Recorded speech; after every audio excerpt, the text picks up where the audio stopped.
How's my hairs look, buddy? Welcome to Klar Bros Bistro. The recipe's so simple. Even a dude can make them cheese it up, cheese it up, cheese it up, cheese it up, cheese it up.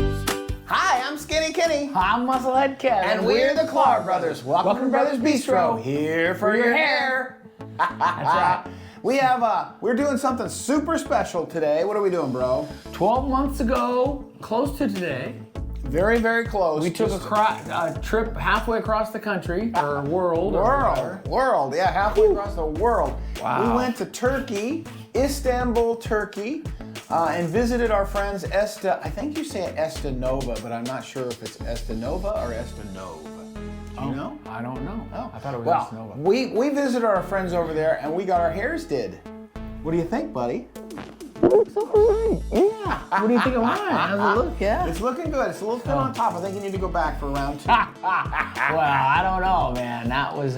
Let's harken back. Let's remember what it was like, right? We flew out on like the 12th of February, and it was a long 14-hour flight with a stop in Chicago, remember? Then we got there. It was a bit of a whirlwind. And wait, we thought we had plenty of time. We had like 3 hours between flights. We thought we barely made it, as it turns out, because we had to get through passport control. So we got out of the airport with no trouble. They gave us a little video to what to expect. You know, because you're in a foreign country and a brand new airport, you're kind of, you're scratching your head a little bit. You want it to go off without a hitch, and it did. So those of you that are thinking about going out there to do something like this, yeah, it's fun to do it. It's more fun to do it with travel buddies. You know, we had a couple of travel buddies. It would have been more stressful to do it alone, huh? It seems like it. Yeah. So we got there. We got to the thing. They picked us up, put us in a van, took us to the thing. And driving in Turkey is not quite like it is in LA. Took us to the hotel, and lanes are just a suggestion in Turkey. Got our room, got checked in okay, and then the nurse visited us that first night. They took our blood to make sure that we were, not HIV positive or something crazy, because they're going to be operating on you the next day, sort of typical safety measures.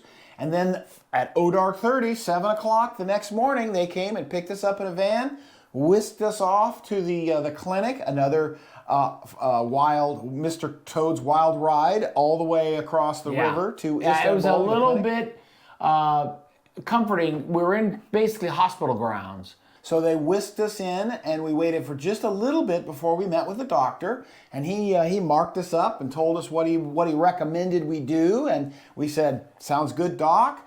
And then boom, I don't know, 8 o'clock, we were on. I think we got there at like 7:30, and I think, by like 8 or 8:15, we were on 3 different tables in 3 different rooms. The first thing they did was shave your head standing up, right? They put that bib around your neck, and they shave your head because they got to get rid of all the hair there so they can see what they're doing. And and then for 3 or 4 hours, you're on your stomach, and they are removing the donor plugs from the back of your head.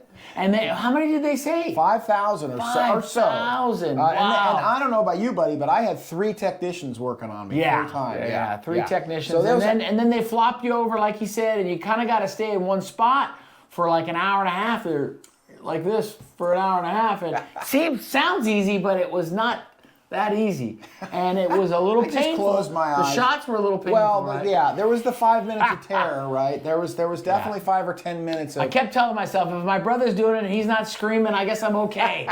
But we got all up, and then they put a kind of a bandage around, kind of like, you almost look like Friar Tuck a little bit, around the horseshoe of your head, and so they whisked us back to the hotel.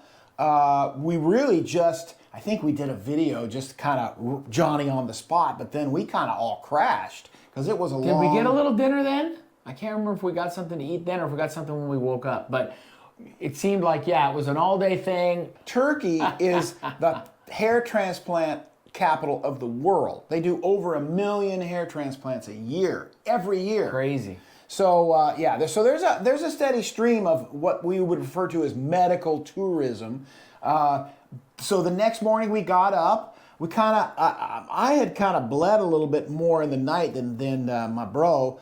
But we kind of shook it off, got our breakfast, and they were there at 7 a.m. to whisk us off back to the clinic to show us how we were going to care for our scalp, our hair, in that first sort of 3 or 4 weeks. It's pretty sensitive. They gave us the first wash. They said, this is the first wash, and we'll let you know what you should expect. And I got to say, they did a text over WhatsApp, and they were pretty connected within that first week or so, and then regularly after that. So that was actually a little bit of a comfort. Oh, you didn't finish. You skipped right over. So they did this first wash, which Kev said he was right. They did the first wash, and they showed us how to gently kind of wash our hair. They don't really want you rubbing on it. They don't want you wearing hats. They don't want you in the sun. None of that stuff. And they're checking also the transplant area to make sure everything's seated, nicely. And then they sold us some shampoo, or they gave us some shampoo. I forget which, some special kind of baby shampoo, right? Yep. And then they take off the bandages and stuff. So now you really are looking like Frankenstein's monster. Because it's got that betadine look or whatever, it's yellow and that hasn't washed off. Yeah, which is what is that? An antibacterial thing? Yeah, They don't want you to get infection. It just looks a little hokey. Pretty quickly, you went to some sort of a loose-fitting bucket hat or something like that, where if you wanted to cover it up, if you were concerned about it at all, then pretty soon the betadine and all that stuff went away, and it would just look like you got your head shaved. Yeah, exactly. So it didn't look too bad. And man, it seems like just this all happened just yesterday. I mean, it's hard to imagine that it's been a year. Yeah. But it definitely, there was definitely some rough spots in the middle, just to kind of go through the hair journey once we got home. Month 1 and month 2 were pretty rough because you go through this shedding process, right? Where your hair kind of, the follicles kind of take and they start to grow, and then all of a sudden they shed. The hair sheds, and the root or the follicle part of it in the scalp is starting to gain some traction or whatever. Yeah. So but then you're you looking start pretty to see, rough in that second. It was a month or something, Yeah. 2 months, I guess. You started to see some regrowth and some more hair, and started to get some sense. Yeah. Almost one of those things where you got to tell yourself, trust the process, trust the process, For sure. trust the process. And like Kev said, they were checking on us via WhatsApp. They're texting us every few weeks or every month. I forget. We would take exactly. photos and send them back and forth. Yeah. I think, was it risky? Do you think of it as being risky? I never felt it didn't like seem it was like a we were risk. at any kind of a risk. I mean, Although when anything could have happened, right? Yeah, I mean, we were on a Turkish freeway. Yeah, when you- they when- drove us to the hotel. They When drove you us talk to the place. about going to a foreign country, foreign to wherever you're from, foreign to you, to get a medical procedure, that seems risky. Right. But in the process, I never felt like we were. No, at it felt like risk. they were holding your hand, and you knew what you were going to do, and you met the right people. The hotel, while it wasn't necessarily top tier, it was fine, And it was serviceable. for the night. For sure. And then and then they picked you up the next day in the van, and they whisked you down, and they whisked you back, and then next thing you know, you're back at the airport. You're looking for you're looking through customs control. Yeah, trying- and I remember trying to get through. we wanted to treat ourselves because we'd felt so crappy the last day or two. We went to a hamburger joint in the airport, and we all ordered beers. And the waiter knew the drill. He's like, "You're not supposed to be having alcohol."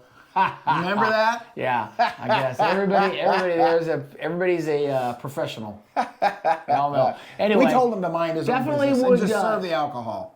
Definitely would recommend it. It was a pretty fun experience. It would have been a lot more fear and trepidation if I'd gone alone, like my brother said. Yeah. But going with a couple of buddies or a buddy. If you decide to or a travel go, partner, you can feel we'll be with you in spirit. Because right. we've already done it, and these guys are top. Like as Kev said, these guys are top tier. Estenove, you can't go wrong with them. So if you're thinking about it, if you're looking at yourself in the mirror and you're thinking, man, my hair's getting a little thin, and you're really worked up about it, because it can happen. Don't be ashamed. Don't be shy. With that, we're gonna wrap it all up with giving it a big thumbs up, right? I think the thumbs up on the experience, and this will be our last video of the hair transplant variety. We've done a number of these things.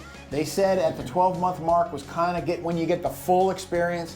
In fact, they said if you need more than one hair transplant, because they only do a maximum of like 5. We could go any day now. You had to wait a year from your last transplant before they would let you go back. Wow. And now I understand why, because I feel fully healed now. Yeah. True. So with that, Klar Bros Bistro, here for your hair.